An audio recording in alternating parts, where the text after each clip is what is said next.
네, 예정대로라면 이번 주로 산상수훈의 말씀을 마무리하려고 했습니다.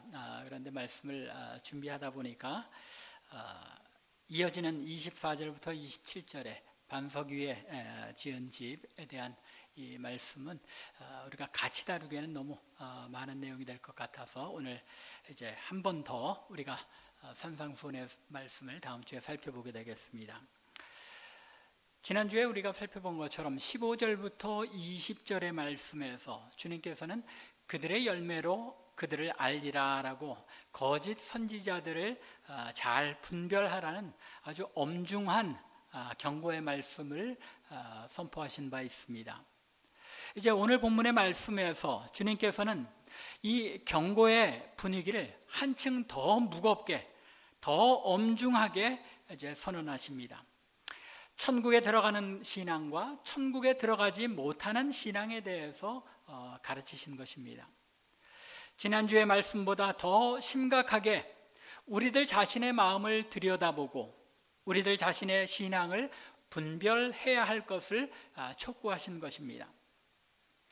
사실 이제까지 산상수훈에, 특별히 이제 산상수훈의 후반부에 들어오면서 주님께서 가르치신 내용들을 돌아보면 주님께서 굉장히 문학적인 그런 면과 또 듣는 청중의 마음에 어떻게 효과적으로 말씀을 가르치실지를 잘 고려해서 말씀을 전하셨다 하는 생각이 듭니다.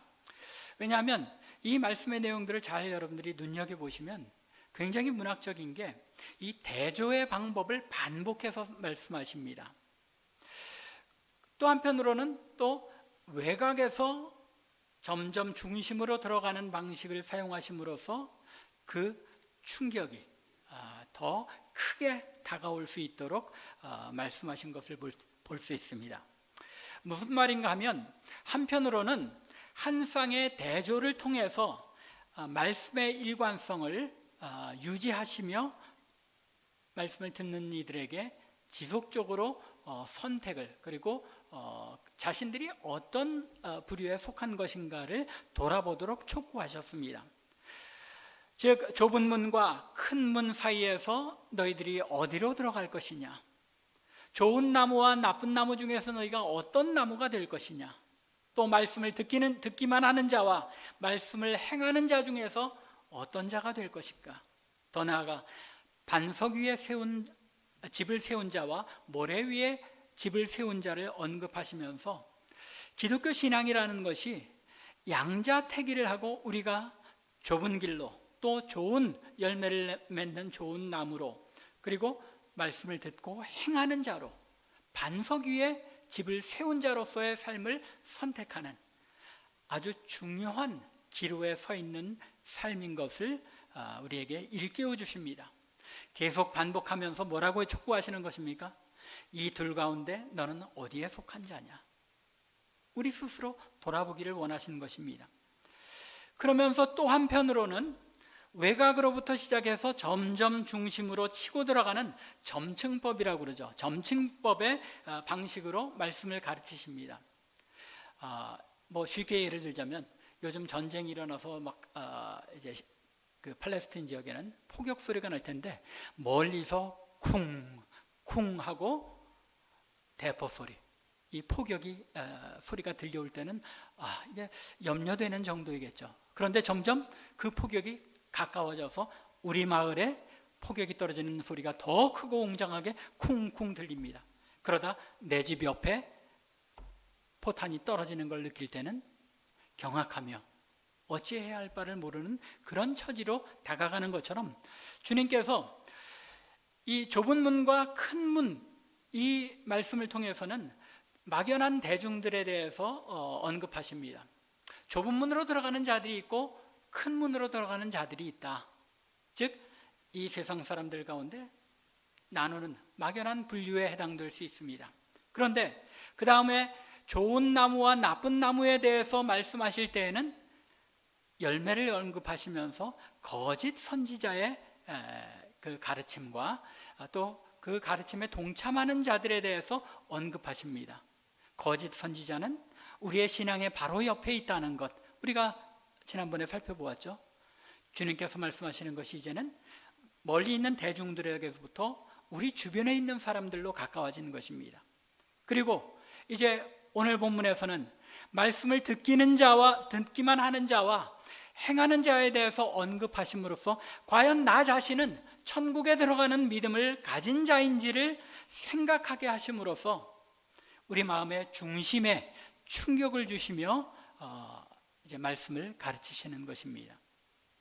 따라서 오늘 본문의 말씀을 살펴볼 때 이런 심각성을 우리가 염두에 두고 바로 나 자신의 문제를 주님께서 언급하시는 줄로 생각하며 접근해 나가고 이 말씀을 깨달으려 할 때에 우리가 주님의 의도, 주님께서 이 말씀을 주신 의도를 깨닫고 또한 은혜를 얻는 줄로 믿습니다.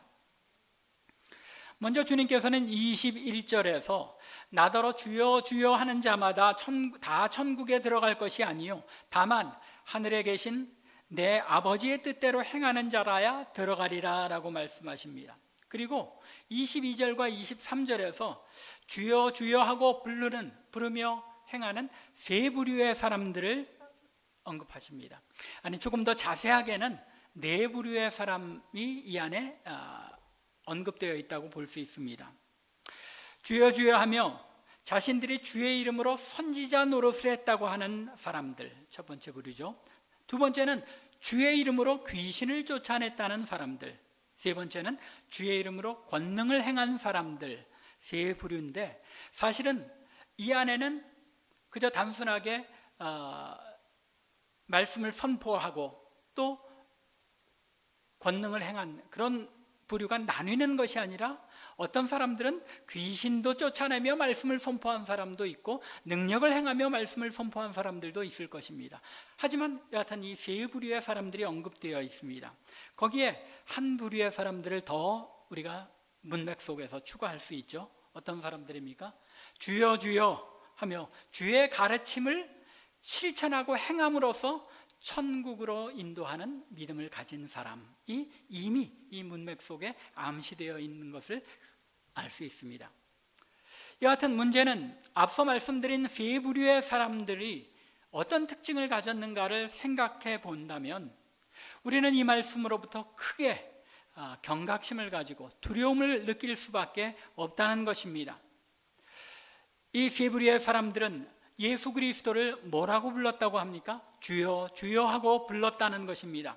적어도 예수님께서 자신의 주님이심을 인정하신 겁니다. 인정한 사람들이라는 겁니다.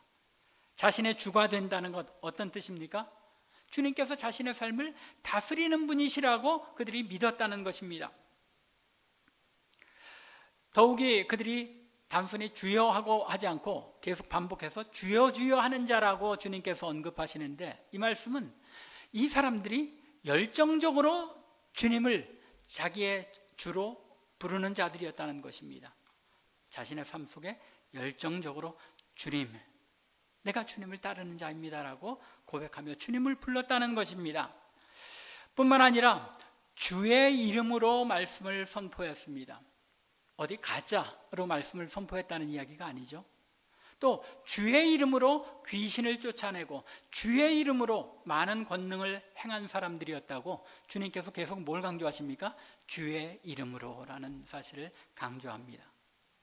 말하자면 이 세 부류의 사람들은 오늘날 누가 보아도 그리스도인임을 인정하지 않을 수 없는, 아니 그리스도인들 가운데서도 누구보다도 열정적으로 주님을 섬기고 복음을 전파하는데 앞장섰던 사람들인 것을 알 수 있습니다. 그런데 이토록 열정적으로 주님을 부르며 주님의 이름으로 복음을 전하고 귀신을 쫓아내고 능력을 행하는 사람들, 누가 보아도 기독교 신앙을 앞서서 전파하며 이끌었던 사람들을 향하여 주님께서 21절 후반부에서 뭐라고 말씀하십니까? 나더러 주여 주여 하는 자마다 천국에 들어갈 것이 아니라는 겁니다. 주님을 부르는 자들, 주님의 이름으로 일을 행하는 것처럼 보이는 사람들이라고 다 천국에 들어가는 것이 아니라는 말입니다. 어떤 자만이 들어간다고 말씀하십니까? 하늘에 계신 내 아버지의 뜻대로 행하는 자라야 들어가리라고 말씀하십니다. 여기에서 주님께서 굉장히 많은 것을 포함해서 내포해서 말씀하신 것을 알 수 있죠. 열심히 복음을 선포하고 귀신을 쫓고 능력을 행하며 신앙생활에 앞장섰음에도 불구하고 저들이 천국에 들어간다는 것입니까? 못 들어간다는 것입니까? 못 들어간다는 말입니다. 왜 그렇습니까? 주님께서는 저들이 하늘에 계신 아버지의 뜻대로 행한 것이 아니기 때문이라고 말씀하십니다. 주님의 이 선포는 굉장히 우리로 하여금 두려움을 느끼기도 하지만 또 한면으로는 의아하게 많은 것들을 생각하게 합니다. 그들에게 문제가 무엇이라는 것입니까? 주님께서 분명히 나더러 주여 주여 하는 자마다 다 천국에 들어갈 것이 아니라고 말씀하셨는데, 이 말씀은 예수 그리스도를 주라 부른다고 해서 다 천국에 들어가는 것이 아니라는 말입니다. 그렇다면 우리가 여러분들이 오랜 신앙생활 가운데 다들 알고 계실 텐데, 로마서 10장 13절을 보면 사도 바울이 분명하게 선언합니다. 누구든지 주의 이름을 부르는 자는 구원을 받으리라. 주의 이름을 부르는 자는 구원을 받으리라고 했는데, 주여 주여 하고 주의 이름으로 각종 능력을 행한 이 사람들, 주의 이름을 안 불렀다는 것입니까? 주의 이름을 부른 자들이 분명하잖아요. 그런데 주님의 말씀에 의하면 저들이 천국에 들어가지 못할 수 있다는 것입니다. 그러면 사도 바울이 틀렸다는 것입니까? 아니죠. 아주 조심스럽게 생각해 보아야 할 문제라는 것입니다. 적어도 오늘 본문에 언급된 세 부류의 사람들은 자신들이 예수님을 자신의 주로 믿고 복음을 전하고 귀신을 쫓아내고 능력을 행하였다는 말입니다.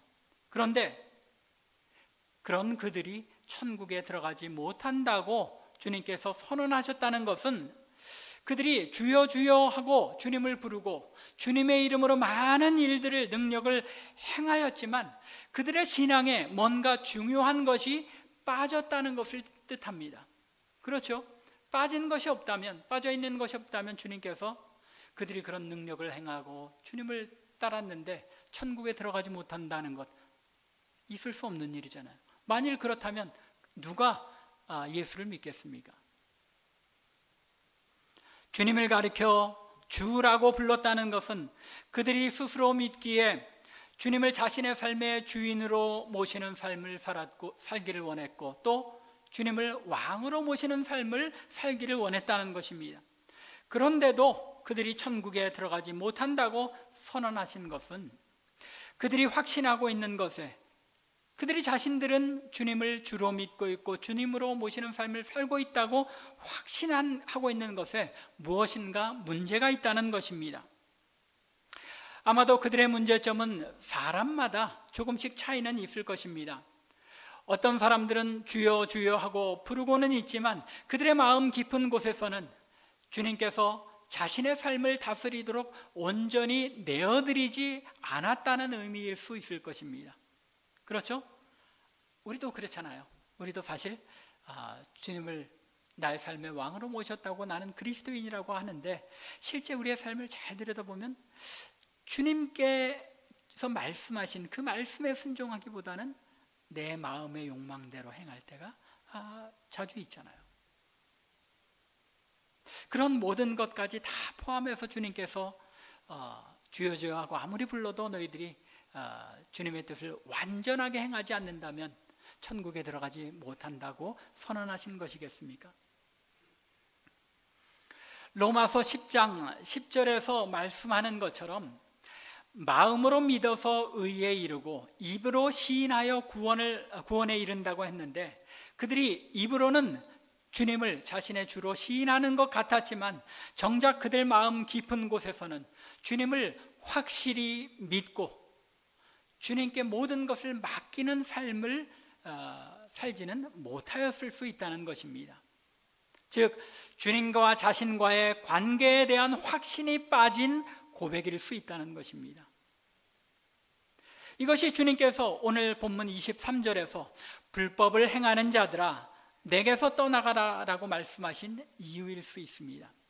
불법을 행한다는 것, 악한 일들, 또 율법에서 말씀에 어긋나는 일을 행한다는 것을 의미할 수 있지만은, 여기에는 주님께서 정하신 구원의 방법, 그 방법대로 행하지 않은 자라는 사실이 내포되어 있죠. 주님을 믿고 주님을 따르는 삶으로 구원을 얻는 데까지 이르는 삶이 되기 위해서는 내 마음 깊은 곳에서부터 주님과 나와의 관계가 형성되어 있고, 그 위에서 우리가 주를 주로 고백하며 순종하는 삶을 행하는 것이 되어야 한다는 것입니다.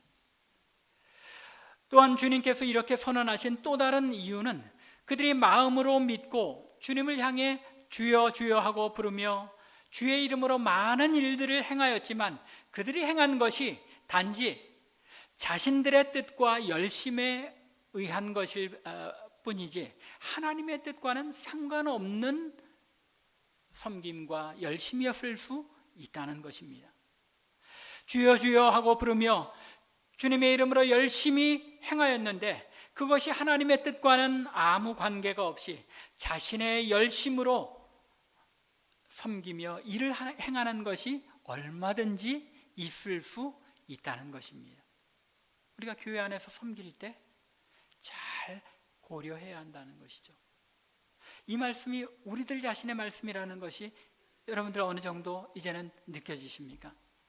주님께서 단순히 멀리 있는 사람들 얘기가 아니라 나 자신에게 말씀하고 계시다는 것입니다. 결국 주님을 향해 주여라고 부르고 있지만 주님께서 자신의 삶을 온전히 다스리시도록 온전히 순종하는 가운데 하나님의 뜻이 어디에 있는지를 분별하며 그 뜻을 행하는 데 실패하였다는 것입니다. 요한일서 2장 4절과 5절의 말씀을 보면 그를 아노라 하고 그의 계명을 지키지 아니하는 자, 주님의 가르침을 행하지 아니하는 자, 또는 하나님의 뜻을 행하지 아니하는 자를 그의 계명을 지키지 아니하는 자라고 말하고 있죠. 그런 자들은 거짓을 말하는 자요 진리가 그 속에 있지 아니하되 누구든지 그의 말씀을 지키는 자는 하나님의 사랑이 참으로 그 속에 온전하게 되었나니 이로써 우리가 그 안에 있는 줄을 아노라. 하나님의 말씀을 지키는 자, 주님의 가르침을 지키는 자는 그러한 자들이 온전히 하나님의 사랑 안에 거하며 하나님의 사랑이 그 안에 있는 줄을 알 수 있다는 것입니다. 진정으로 주님을 알고 주님을 마음의 주인, 마음의 왕으로 모신 자라면 주님의 계명, 하나님의 뜻을 분별하여 알고 행하는 데까지 이르러야 한다는 것입니다. 그런데 오늘 주님께서 말씀하신 이 세 부류의 사람들은 주님을 주라고 부르면서도 정작 주님의 계명, 하나님의 뜻대로 행하기보다는 자신들의 뜻과 열심에 따라 그것이 주님께서 원하시는 일이라고 생각하고 확신하며 행하였다는 것입니다. 이게 참 중요한 말씀이죠. 우리의 삶 속에, 우리의 신앙생활 속에 이러한 일들이 얼마나 많이 있느냐는 것입니다. 내가 하나님의 말씀을 직접 읽고 그 말씀에 대한 확신을 가지고 실천하며 행하는 것이 아니라 교회에서는 그렇게 하는 것이라고 하니까, 또 다른 오랫동안 잘 믿은 분들이 그렇게 얘기하니까 그렇게 따르면 되는가 보다 하고 막연하게 하나님의 뜻과 하나님의 생각 또 하나님의 계획을 우리가 마음속에 자신의 생각으로 판단하고 그것에 따라 행할 때 그런 섬김과 봉사와 열심은 하나님께 아무런 의미를 가지지 못한다는 것입니다. 그들은 하나님의 뜻을 행하기 위해서는 하나님이 어떤 분이신지에 대해 잘 알아야 했습니다. 그리고 또 그 하나님께서 계획하신 하나님 나라와 하나님 나라 백성의 삶을 어떻게 하나님께서 계획하고 원하셨는지를 잘 알아야 하고, 나아가 그렇게 알게 된 하나님의 뜻을 자신의 삶 속에 행하려고 하는 결단이 있어야 한다는 것입니다. 우리가 앞서 말씀드린 주님과 나와의 관계를 맺는 것, 이것은 하나님의 성령의 능력으로 우리 안에 일어나지만 그 다음에 우리가 확고히 해야 할 것은 무엇이라는 말입니까?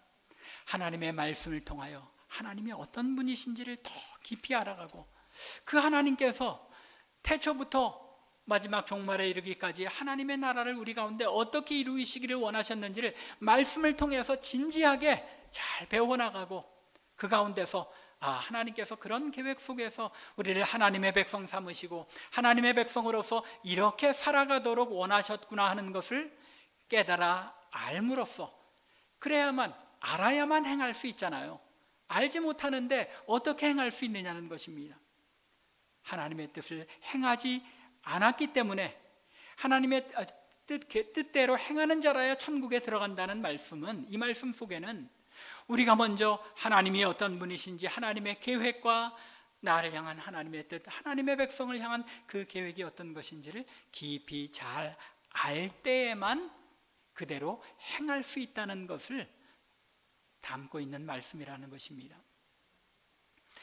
그런데 그들은 종교적 열심은 있었는데 하나님이 어떤 분이신지, 하나님께서 어떤 일을 원하시는지 깊이 헤아려 알고 그 일들을 행하려고 애쓰지 않고 그저 막연하게 하나님이 이렇게 하면 하나님이 기뻐하시겠지 하는 내 자신의 생각대로 종교적인 열심으로 그런 일들을 행할 뿐이었다는 것입니다.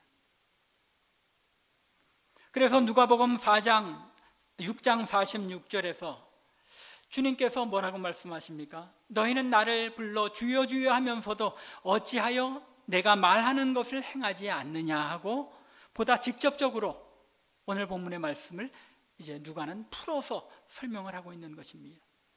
주여 주여 하고 부르기는 하는데 왜 나를 주님으로서 온전하게 섬기고 내 하는 말을 너희들이 깨닫고 지켜 행하려고 하지 않느냐는 것입니다.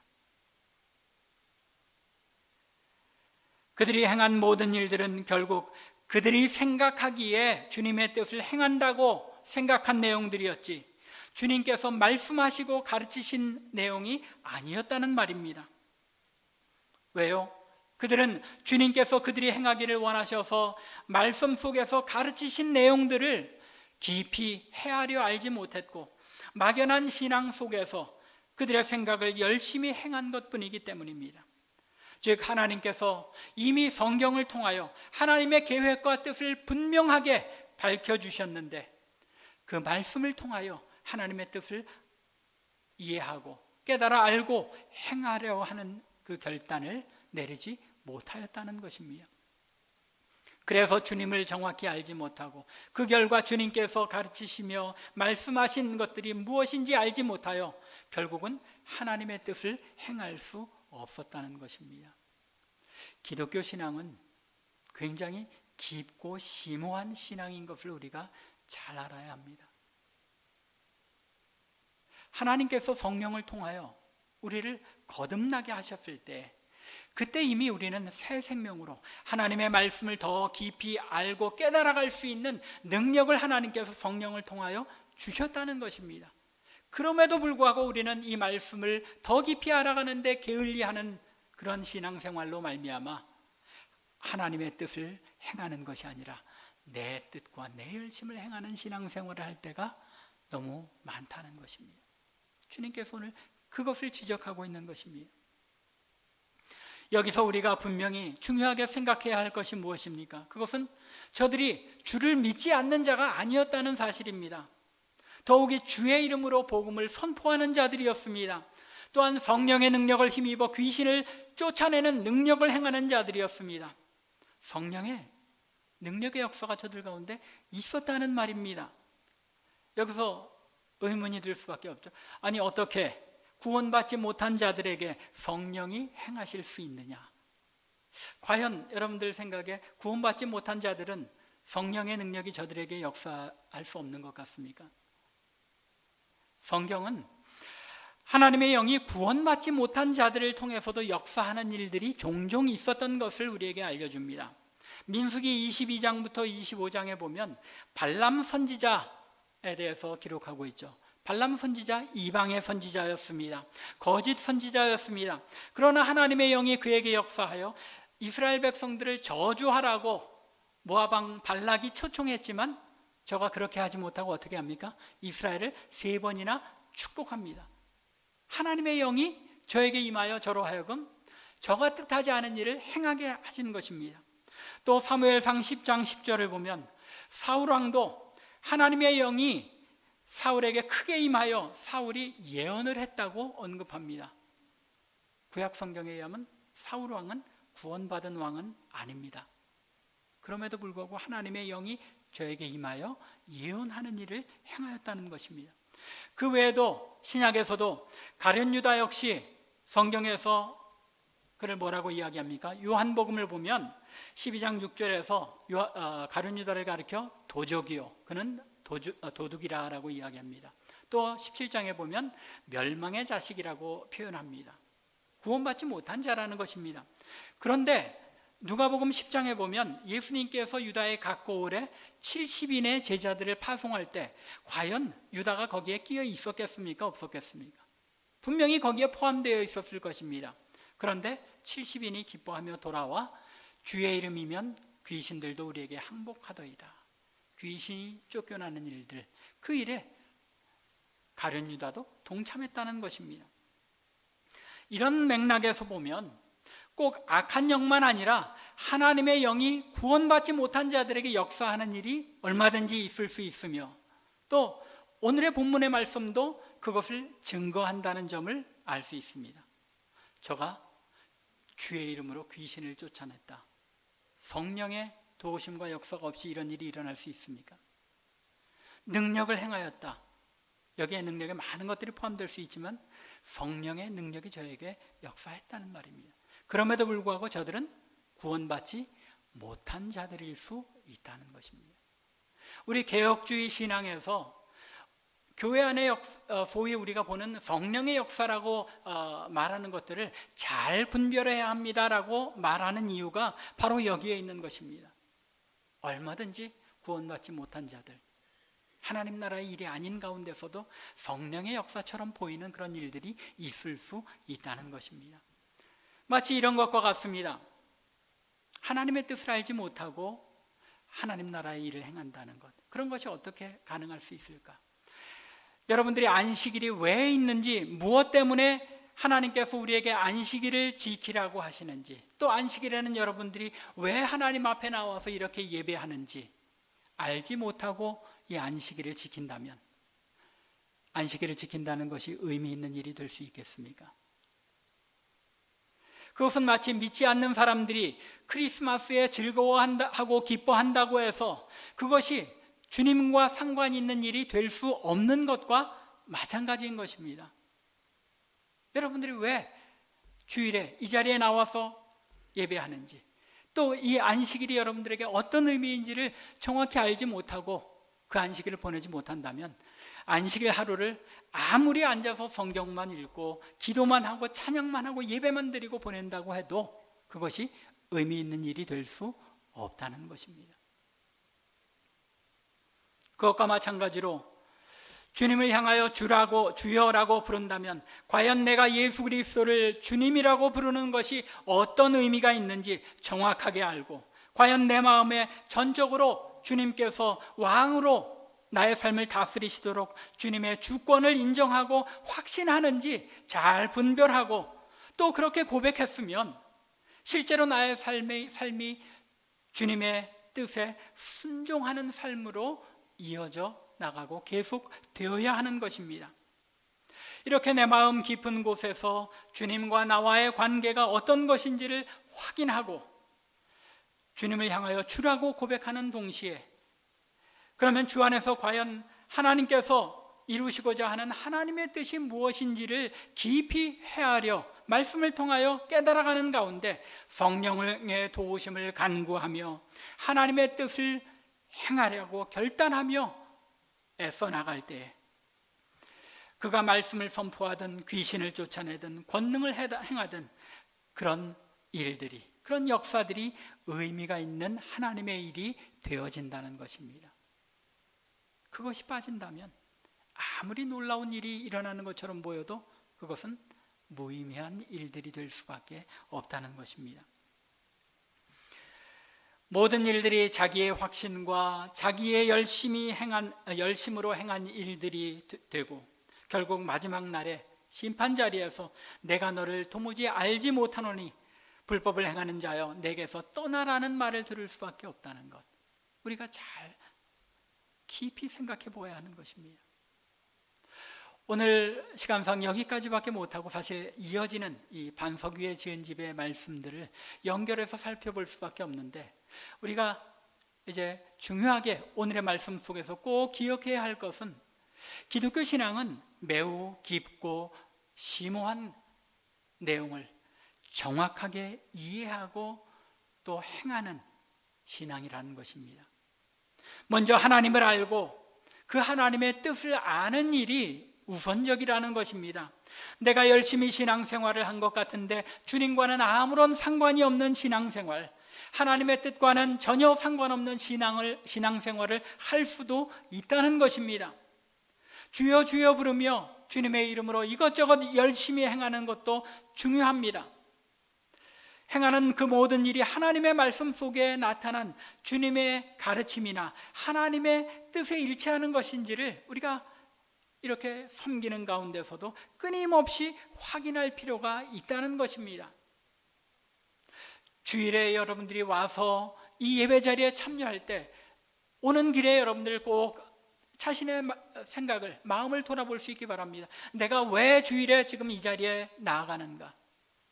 나의 생명이 되신 그 하나님을 찬양하고 경배하기 위해서, 나에게 하나님의 자녀가 되는 이 기쁨을 주신 그 하나님께 나아가 경배하기 위해서인지, 아니면 그저 정해진 시간이니까 이 시간에 이 자리에 가서 출석 체크는 해야지 하는 그런 타부, 또 티피컬한 그런 습관적인 그런 행동에 의한 일인지 매번 우리 자신들을 돌아보고 점검하며 나와야 한다는 것입니다.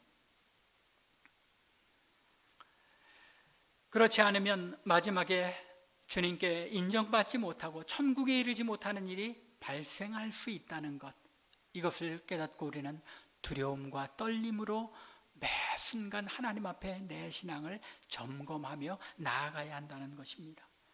나는 과연 천국에 이르는 믿음의 생활을 하고 있습니까? 주님을 주라고 부르지만 그 호칭에 맞게 주님을 나의 삶의 주인으로, 내 삶의 왕으로 섬기며 순종하는 삶을 살고 있습니까? 내 마음 깊은 곳에 주님과의 이러한 관계를 늘 점검해 보는 가운데 하나님의 뜻이 무엇인가를 깊이 살피고 말씀을 통하여 확인하고 행함으로 말미암아 천국에 이르는 믿음의 삶을 살아내는 저와 여러분들, 우리 참빛교회 성도들 되기를 주님의 이름으로 간절히 축원합니다. 기도드리겠습니다.